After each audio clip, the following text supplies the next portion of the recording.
puse como tema o título a esta serie La Iglesia Perfecta.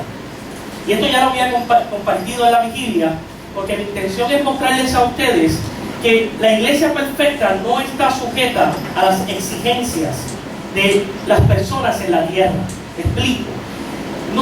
Para nosotros es importante llegar a un lugar donde se pueda manifestar la atmósfera de aceptación, la atmósfera de ese amor que debe de vivir la iglesia de Cristo, donde tengamos los mejores programas y que en todo momento el propósito de la iglesia sea servir a nuestro prójimo.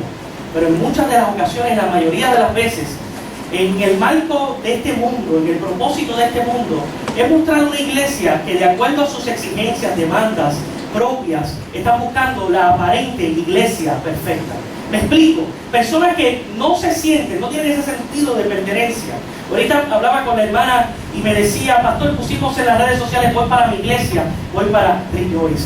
Y uno de los temas que nosotros hemos declarado es yo soy Rejoice. Y no es porque nosotros estemos segmentados del cuerpo de Cristo y de la iglesia universal. Pero si no existe sentido de pertenencia en un miembro de una iglesia, entonces no puedes decir soy miembro. Y si no puedes decir soy miembro, entonces no perteneces a la iglesia universal de Cristo. No sé si me doy a entender lo que quiero decirles.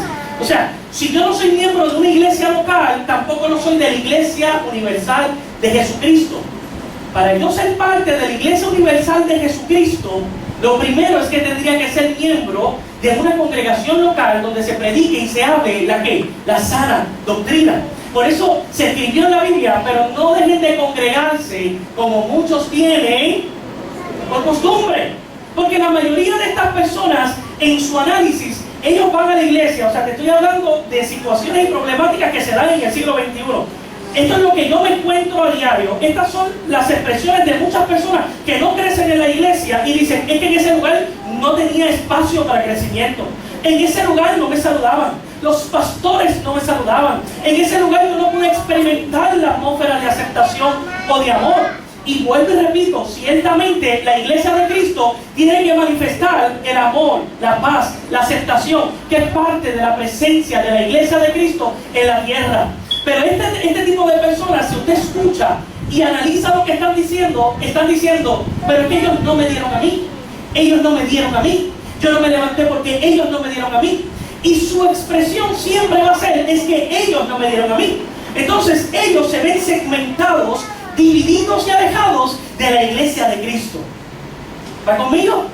Entonces ellos no se ven parte de la iglesia y por eso se convierten en demandantes de algo que necesitan de la iglesia. Y comienzan a planear en su mente, tener un concepto de que la iglesia perfecta tiene que ser la que le sirve todo a ellos.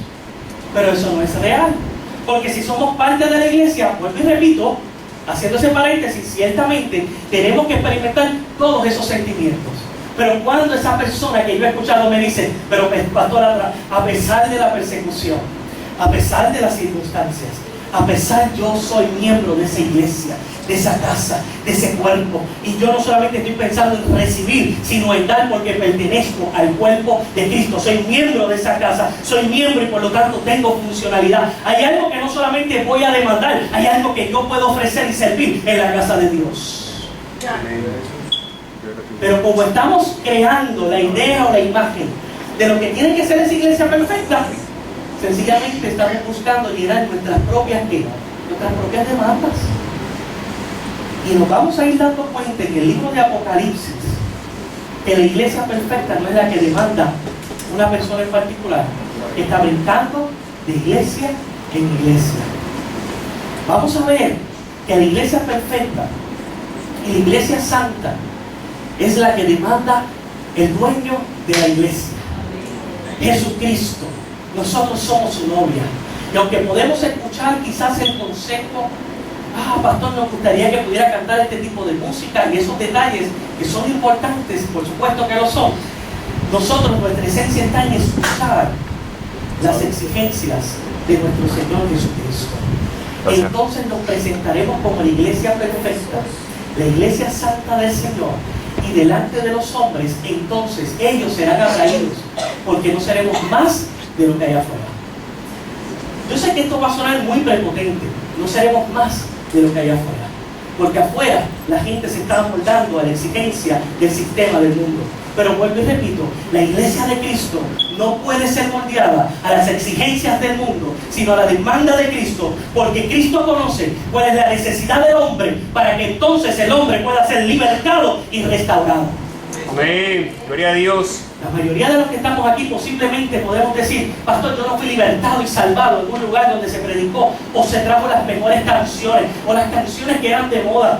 Quizás el pastor o el predicador en ese momento, más que predicar, gritó.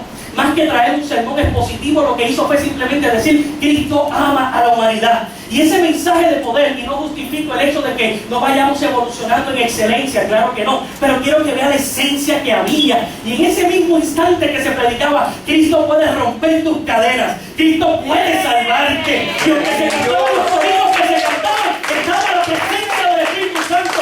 Y ahí estaba la demanda de Cristo, no la demanda del hombre. Y Cristo libertaba a hombres. Pero en este tiempo, donde está la exigencia de la aparente iglesia perfecta por los hombres, hay mucha música, hay mucho estilo, pero no hay presencia de Dios para libertar a los hombres.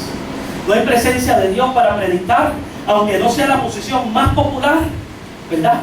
Que el pecado mata al hombre, que el pecado esclaviza al hombre. No, ya eso no se está predicando.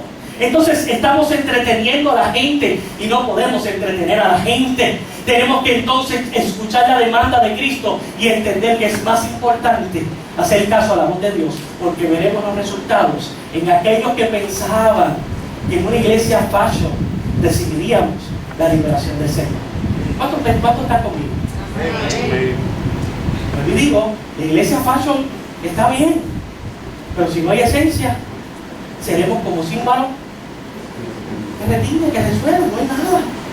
Y yo no quiero pasar mi vida siendo una iglesia que el Señor se avergüenza de ella. Hace un tiempo atrás el Señor me ministraba: Fabián, tienes que volver a disfrutar el Evangelio. Y dije: wow, Señor, el Señor me confrontó y me decía: tienes que volver a disfrutar el Evangelio. Porque a veces llegamos a la iglesia y llegamos como ya tan automáticamente y cantamos y llegamos religiosamente el domingo a la iglesia. No me queda de otra, voy a la iglesia. Pero hemos dejado de disfrutar el Evangelio. Hemos dejado de llegar a la casa del Señor y gozarnos y deleitarnos en su presencia. Y aunque estamos atravesando por problemas, situaciones, las cosas no salen como tú quisieras o como yo quisiera, y nos enojamos, nos frustramos y decimos: Señor, ¿por qué las cosas son así? Llegamos a la iglesia y pasamos un tiempo en hipnosis, en trance. Me olvido por un tiempo del problema que tengo, pero realmente cuando salgo igual. Y en un momento dado en mí empezó a ocurrir eso. No se lo voy a negar, quiero que usted se refleje en mí. Y era porque simplemente cuando yo iba a orar al Señor, le dije: Señor, está pasando esto. Seguía dando todas mis problemas, mis peticiones.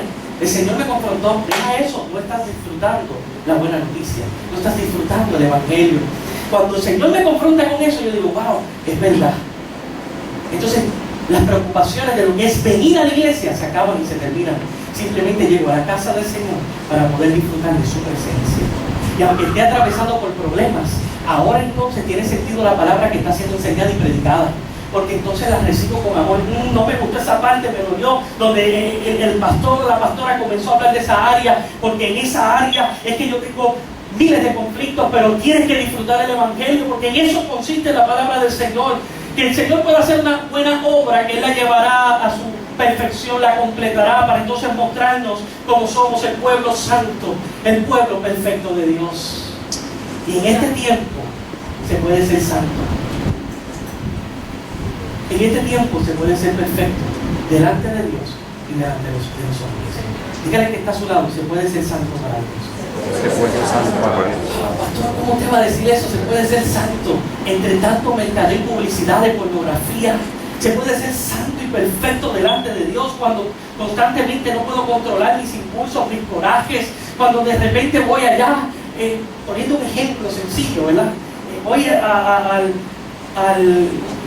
se quitaron de este lugar y de repente pido una orden y la orden no sale como yo quería. No sé si esto te pasa a ti, pero entonces la orden no era, tú vas y la regresas y te das cuenta que volvieron a dártela así con mayonesa o con cebolla o con pepinillo, como a ti no te gusta, y tú vas molesto y molesta, y ya tú no sabes, ya tú vas entonces a despodricar sobre esa persona. Y después que te vas te sientes tan mal y dices, Dios mío, si se entera que soy cristiano. Y estas cosas nos suceden a diario, entre otras cosas que pudiéramos mencionar. Cuando encendemos la computadora y de repente nos encontramos con algo que no tenemos que ver, o hablamos con las personas que no tenemos que hablar, o entramos en conversaciones que dan lugar a entonces la manifestación de las pasiones, las concupiscencias y a su vez al pecado. Y uno dice, pero ¿cómo el pastor dice que se puede ser santo?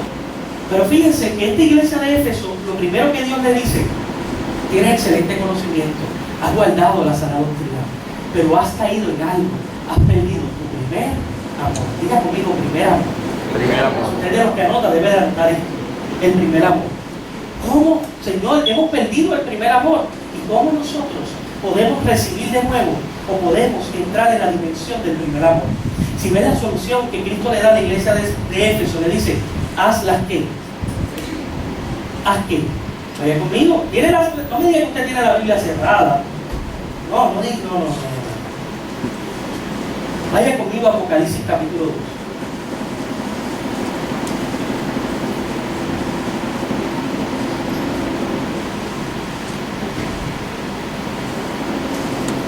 Y dice el verso 4. Pero tengo contra ti que has dejado tu primer amor. Recuerda, por tanto, de dónde has caído y arrepiéntete. ¿Y qué dice? Ya las primeras obras. Así que el Señor ha dado claramente cuál es el diagnóstico, pero cuál es la solución: volver a las primeras obras. Y es porque el amor no es una declaración en sí intangible. El amor siempre es tangible porque va acompañado de la manifestación de esa declaración. Usted no puede decirle a una persona: te amo, sin poder manifestar esa gracia del amor. No hay forma. Usted le va a decir a su esposa o a su esposo: te amo, y con un beso y con un abrazo usted piensa que lo resuelve negativo, porque el beso y el abrazo no dice nada. Judas entregó al maestro con un beso. El amor está acompañado, exige una manifestación. Corintios, el capítulo del amor dice que el amor es ¿qué? Paciente, hay una acción. Si tú dices que amas, tienes que ser ¿qué? El amor no es egoísta, lo sufre. Y hay un sinnúmero de características que no son en sí características, sino estás señalando las acciones del amor. Así que novio, novia que está aquí, no piense que su novio le ama simplemente por el mero hecho de que le da un beso y un abrazo. El amor se tiene que comprobar. Estás estudiando, estás trabajando, ¿qué futuro tú piensas darle así de esa manera? O sea, la novia, los que están aquí, eso es lo primero que tienen que pensar. Ok, ¿cuándo empezamos? Porque yo necesito un futuro y tienes que empezar desde ya. Cojan las chicas aquí. O sea, tú tienes que comenzar a estudiar, a trabajar, comenzar a ahorrar, porque si tú dices que tú me amas a mí, yo quiero tener lo mejor, o lo mejor que tú me puedas dar. Esa es la manifestación del amor. ¿Dónde están las chicas? Ay, Dios mío, ¿por qué silencio? ¿Cierto o no, muchachas que están aquí? Ciertísimo. Porque o sea, yo no puedo decir amo. Aquí ninguna madre va a decir amo a mis hijos, pero no les doy protección, cobertura, no los protejo. En el momento que hay una fiebre, esa madre se preocupa. ¿Qué es lo primero que hace? Corre a la sala de emergencia. Dígame entonces si eso no es la manifestación de un amor verdadero.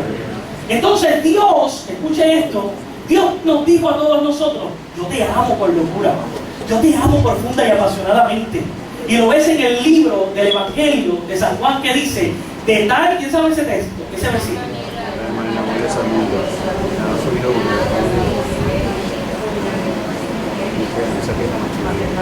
Entonces Dios te está diciendo: yo te amo, pero te lo demostré.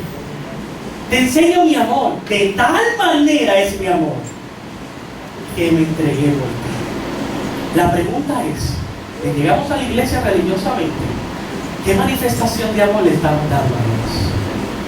Ay, pastor, yo me acuerdo que hace 10 años, yo me acuerdo que el año pasado, yo oraba con pasión, yo cantaba con pasión, yo tocaba con pasión, yo evangelizaba con pasión, porque eran partes, era la manifestación, eran las primeras obras, manifestación del amor que tú tenías por el Señor, el primer amor. Era el tiempo donde tú te entregabas y decías, Señor, no me importan los problemas, y comenzabas a disfrutar el Evangelio, como te decía hace un momento atrás, y decías, Señor, qué bueno estar en tu casa. Señor, las cosas no están saliendo como era, pero yo no me voy a perder el culto que tú tienes para mí, el culto que te voy a dar a ti, y la bendición que tú tienes para mí. Oh, estoy pasando por la crisis más terrible, pero no hago nada con quedarme en casa. Hay una bendición en la casa del Señor. Y yo me acuerdo hace 10, 15, 20 años atrás, cuando yo era un teenager, un jovencito, y lo sigo siendo por si acaso, que se daban cultos lunes, martes, miércoles, jueves, viernes, sábado y domingo, y 2 cultos el domingo, estudio bíblico por la mañana, luego el culto corrido, y a veces a las 6 de la tarde había un culto y nadie se quejaba. ¿Por qué? Porque aunque no había mucho bien material, la realidad es que había esa presencia del Señor, había ese primer amor, había las ganas de llegar a la casa de Dios, había ganas de llegar al culto de oración, había ganas de llegar a la vigilia, había ganas de cantar y evangelizar, porque la iglesia manifestaba ese primer amor. Amén.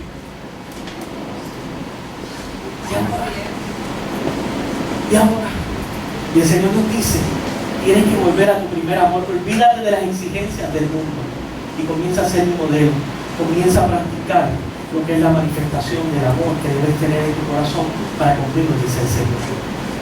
El primer amor es la máxima prioridad de lo que debe de ser Dios en el corazón de los hombres.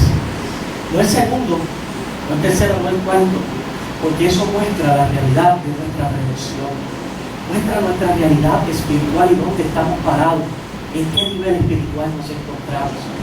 Antes, en tu primer amor, tú consultabas hasta la ropa que te ibas a poner antes de llegar al culto. Ahora no nos interesa saber qué nos vamos a poner y si con esto honramos a Dios mismo. Antes no nos acostábamos sin que pudiéramos decir, Señor, bendice mis sueños. Ahora estamos tan cansados que no existe el tiempo para sacar, aunque sea 5 minutos, para de rodillas agradecer al Señor por el día que hemos tenido. En el mismo tapón, teniendo el espacio y el tiempo para agradecerle al Señor, es más fácil quejarse, escuchar música y tratar de entretenerse antes que hablar con Dios en el mismo periodo de tiempo que lo pudieran hacer hablando con el Señor. Iglesia, Dios nos hace el llamado para vivir nuevamente en el primer amor, que rompe toda atadura y toda ligadura aún del mismo pecado sobre nuestras vidas. ¿Saben una cosa? Antes consultábamos hasta el carro y la casa que íbamos a comprar, porque entendíamos que Cristo es nuestro Señor. ¿Alguien puede decir Cristo es mi Señor? Cristo es mi Señor. Oye, pero eso no se queda en una declaración. Yo no puedo decir Cristo es mi Señor cuando las decisiones propias de mi vida, yo tomo las decisiones sin consultar al Señor. Y cuando entiendes la realidad espiritual de tu redención, entiendes que antes sin Cristo estábamos atados al pecado. El pecado era el dueño de nuestras vidas, ¿cierto? Y Cristo nos libertó, nos hizo libres. Pero no la libre para andar en la libre, como uno piensa, hoy es la mía. No es para andar en la de Cristo, en la posición de Cristo. Porque Él te libra del pecado, pero no es para que andes como querramos, es para que ahora seas esclavo y siervo de nuestro Señor Jesucristo. Y cuando haces eso, mira, hasta lo que vas a comer lo consultas con Dios, porque sabes que Él es tu Señor y que no hay decisiones en la vida que no podamos tomar sin primero consultar a nuestro Rey. Sí, Cristo es Rey de Reyes y Señor de Señores. La pregunta es, ¿será el Señor de tu corazón?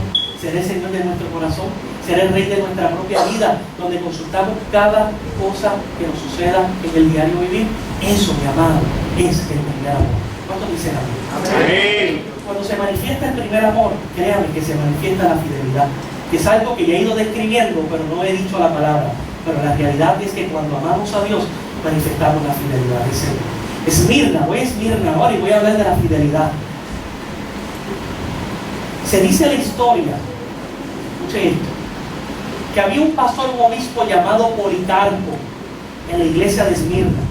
Su nombre significa el que da mucho fruto. Y yo iba a pasar un video, pero yo creo que debido al tiempo lo vamos a dejar para luego. Pero Policarpo, en la